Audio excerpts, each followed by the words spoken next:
பிஸ்மில்லாஹிர்-ரஹ்மானிர்-ரஹீம். முஹர்ரம் மாதம். இந்த மாதத்திலே உலகின் நாலா பக்கங்களிலும் முஹர்ரம் நினைவேந்தல் நிகழ்வுகள் இடம்பெற்று வருவதை நாம் அறிவோம். அந்த வகையிலே ஈரான் இஸ்லாமிய குடியரசிலே ஒரு பெரியோரு மனிதர், இவருடைய வளமையான நிகழ்வு என்ன என்றால், இப்படியான முஹர்ரம் மாதம் வந்தால் ஆஷூரா தினத்திலே இந்த 10 நாட்களிலும் இமாம் ஹுசைனை நினைவு கூறுகின்ற நினைவேந்தல் நிகழ்வுகளிலே கலந்து கொண்டு சோக கீதங்களை பாடி மக்களை அஹ்ல் பைத்துகளின் பக்கம், ரசூலுல்லாஹ்வுடைய குடும்பத்தின் பக்கம் அன்பை, பாசத்தை, நேசத்தை ஏற்படுத்த இவருடைய வழக்கம். இவர் போகின்ற மஜ்லிஸ் நிறைந்த மக்களை கொண்டிருக்கும். அவர் ஒரு வருடம் யோசிக்கின்றார், இந்த வருடம் நான் இமாம் ஹுசைனுடைய தாய் ஃபாத்திமா நாயகி அலைஹிஸ்ஸலாம் அவர்களுக்கு மிகவும் விருப்பமான ஒரு மஜ்லிஸ் இந்த ஊரில் எதுவாக இருக்கும், அதற்கு நான் போக வேண்டும் என்று அவர் விரும்பினார். இதற்காக வேண்டி ஒரு நாள் இந்த ஃபாத்திமா நாயகி அவர்களை கொண்டு தவஸ்ஸுல் தேடினார்கள். தவஸ்ஸுல் தேடி ஃபாத்திமா நாயகி அவர்களிடத்திலே வேண்டினார்கள், உங்களுக்கு விருப்பமான உங்களுடைய மகனை நினைவு கூறுகின்ற நினைவேந்தல் நிகழ்விலே என்னை கலந்து கொள்ள வையுங்கள் என்று சொன்னார். முஹர்ரம் மாதம் ஆரம்பிப்பதற்கு முதலே இவருக்கு பல இடங்களில் இருந்து அழைப்புதல் வரும். ஆனால் இம்முறை சகல அழைப்புகளையும் அவர் நிராகரித்து முஹர்ரம் தலைப்புறை அன்று ஒரு கனவை காணுகிறார். அந்த கனவிலே யாரை காணுகிறார் என்றால், இமாம் ஹுசைன் அலைஹிஸ்ஸலாம் அவர்களுடைய தாயார் ஃபாத்திமா நாயகி அவர்களை காணுகின்றார்.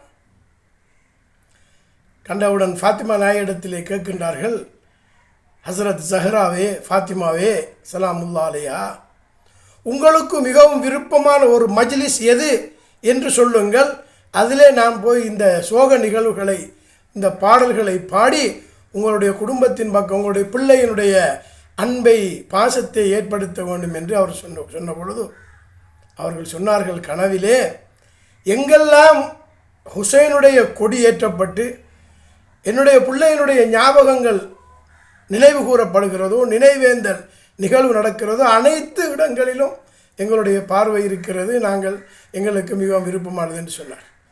அவர் மீண்டும் ஃபாத்திமா நாயகிடத்திலே மிகவும் வேண்டி நிற்கின்றார், எனக்கு அது தெரியும், இருந்தும் மிக மிக விருப்பமான இடத்தை சொல்லுங்கள் என்று சொன்ன பொழுது அதே விடயத்தை சொன்னார்கள்.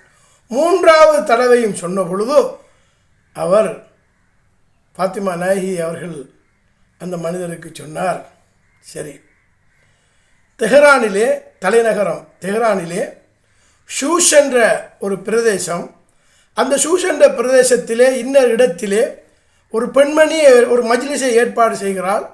அங்கு எங்களுடைய பார்வை, எங்களுடைய இரக்கத்தன்மை அங்கு கூடுதலாக இருக்கும் என்று சொன்ன பொழுது அவர் தேடி அந்த இடத்தை கண்டுபிடிக்கிறார். சுமார் 50-60 வருடங்களுக்கு முன்னுள்ள நிகழ்வு. அதாவது இந்த தண்ணீர் பைப்பு, இந்த கேஸ் லைன் எல்லாம் வருவதற்கு முன்னால் உள்ள ஒரு நிகழ்வு. பார்க்கின்றார், ஒரு நீர் ஓடையிலே ஒரு பெண்மணி இருந்து கொண்டு தேநீர், அங்கே வருகின்ற மக்களுக்கு உபசரிக்கக்கூடிய அந்த தேநீர் குவளைகளை கழுவுவது, சுத்தம் செய்வது, அந்த நிகழ்வில் ஈடுபட்டு கொண்டிருக்கிறார். இப்பொழுது அந்த பெண்ணிடத்தில் கேட்கிறார், நீங்கள் தானா இன்னார் என்று கேட்டு, ஓம். அவர் சொல்லுகிறார், உங்களுடைய மஜ்லிஸுக்கு நான் தொடர்ந்து வந்து இந்த சோக பாடலை பாடுகின்றேன் என்று சொன்ன பொழுது மிகவும் பிரபல்யமான அந்த மனிதரை கண்டு அந்த பெண்மணி மிகவும் ஆச்சரியத்தோடு, சந்தோஷத்தோடு அவரை வரவேற்றார். அடுத்த நாள் இவர் போகின்றார். 2 நாள் முஹர்ரம் கடந்து விட்டது. அவர் சொன்னார், இந்த இடத்திலே நான் இன்னும் ஒரு அறிஞரை, ஒரு ஆளுமை நான் அழைத்திருந்தேன். அவர் 1ஆம் 2ஆம் நாள் வந்துவிட்டு அவர் சொன்னார், இங்கே பெரிய சனம் இல்லை, ஆக்கள் கொஞ்சம் கிரவுட் இல்லை, நான் இனி வரமாட்டேன்னு சொல்லிட்டு போயிட்டார் என்று அவர் சொன்னார். சொல்லிவிட்டு இந்த மனிதர் அப்படி இருக்கின்றார். இப்பொழுது அந்த நிகழ்வு இடம்பெறுகிறது. 10 நாள் அந்த நிகழ்வு இடம்பெற்றதற்கு, அந்த இடம் எப்படி என்று சொன்னால் மிகவும் ஒரு ஏழையினுடைய இடம். அங்கே போடப்பட்டிருக்கின்ற அந்த கொடி கூட எத்தனையோ வருடங்களுக்கு முதலுள்ள ஒரு இத்துப்போன ஒரு இமாம் ஹுசைனுடைய பேரை தாங்கிய ஒரு கொடி வெயிலிலே சுடுபட்டு போய்விட்டது. இப்பொழுது அவர் மஜ்லிஸ் எல்லாம் நடத்தி 10வது ஆஷுரா தினம் நடந்ததற்கு பிறகு இந்த பெண்ணிடத்திலே ஒரு ஹதியாவோ எதுவும் நான் வாங்கக்கூடாது என்று சொல்லி அவர் மஜ்லிஸ் முடிய அஸ்ஸலாமு அலைக்கும் வாரன்னு சொல்லிட்டு போயிட்டார். இந்த பெண்மணி வெளியே ஓடுகிறார். அவரை தேடி ஓடி இங்கே வாங்க என்று கூப்பிடுறார். கூப்பிட்டு சொல்லுகிறார், இந்த அரிக்கிற பக்கெட், இந்த அரிக்கிற என்வலப், இதில் ஒரு பரக்கத் இருக்கிற, இதை நீங்கள் பெற்றுக்கொள்ளுங்கள் என்று சொன்ன பொழுது, இல்லை எனக்கு அது வேண்டாம், நான் அதெல்லாம் பெற்றுக்கொண்டேன் என்று சொல்லுகிறார். இல்லை, அந்த பெண்மணி சொல்லுகிறாள், இந்த இந்த என்வலப்புக்குள், இந்த பக்கெட்டுக்குள் இருக்கிற இந்த பணம் இருக்கிறது, இது மிகவும் பரக்கத்தான ஒரு பணம். நான் என்ன செய்வேன் என்றால், முஹர்ரம் மாதம் முடிந்ததற்கு பிறகு சஃபர் மாதத்திலே இருந்து அடுத்த தில்காதா மாதம் வரை ஒவ்வொரு வீடாக சென்று நான் ஒரு ஏழை பெண் வீட்டு வேலைகளை நான் செய்வேன். வீட்டை துடைப்பேன், அதாவது உணவு சமைத்து கொடுப்பேன், அவர்களுடைய ஆடைகளை துவைப்பேன், அவருடைய பீஞ்சான் கோப்பைகளை நான் கழுவி சுத்தம் செய்வேன். அதிலே இருந்து கிடைக்கின்ற பணத்திலே ஒரு சிறு தொகையை நான் இமாம் ஹுசைனுடைய இந்த 10 நாள் மஜ்லிஸுக்காக நான் ஏற்பாடு செய்கிறேன் என்று சொல்லி இந்த பணத்தை அவள் கொடுக்குகின்றாள். இப்பொழுதும் இந்த பணத்தை பெற்றுக்கொண்ட அந்த மனிதர் கேட்கிறார், நான் ஒரு கேள்வியை கேட்கிறேன் தாயை, அதற்கு நீங்கள் பதில் சொல்ல வேண்டும். நான் இந்த மஜ்லிஸிலே இந்த நினைவேந்தல் நிகழ்வுகளை நான் சோக கீதங்களை பாடுகின்ற பொழுது நீங்கள் அழுவீர்கள், இன்னும் சிலர் அழுவார்கள். ஆனால் ஒரு பெண், ஒரு இளம் பெண்ணுடைய ஒரு ஒலி சத்தம் கேட்கிறது, அது யார் பெண் என்று சொன்ன பொழுது அவள் சொன்னால், நீங்கள்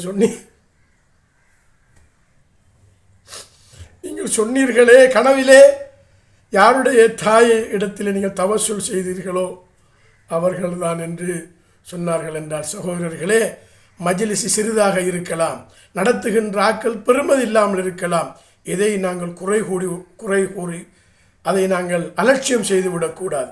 எனவே எல்லாம் வல்ல அல்லாஹ்வுக்கு சுப்ஹானஹு தஆலா யார் இமாம் ஹுசைனுடைய பேரிலே, எந்த இடத்திலே இமாம் ஹுசைனுடைய பேரிலே சனம் நிறைந்திருக்கலாம், அதாவது நிறைந்த சனத்துவம் இல்லாமல் ஒரு சில விரல் வெட்ட எண்ணக்கூடியவர்கள் இருக்கலாம், அல்லது ஒரு கணவனும் மனைவி மாத்திரம் இருந்து கொண்டு சூரத்துல் ஃபாத்தியாவை கூட படுகொலை கத்தம் என்று ஓதினாலும் கூட அந்த மஜ்லிஸிலே நிச்சயமாக ரசூலுல்லாவுடைய, அவருடைய மகளுடைய, இமாம் ஹுசைனுடைய தந்தையுடைய, இமாம் ஹுசைனுடைய, இமாம் ஹசனுடைய, அஹ்ல் பைத்துகளுடைய பாசம் நேசம் அங்கு இருக்கும், பரக்கத் இருக்கும். எனவே இந்த நாட்களிலே அந்த மஜ்லிஸுகளை செய்து நல்லவர்களாக வல்லவர்களாக அஹ்ல் பைத்துகளுடைய பாரம்பரியங்களை பாதுகாக்கக்கூடிய பண்பாளர்களாக அல்லாஹ் தஆலா என்னையும் உங்களை ஆக்குவானாக.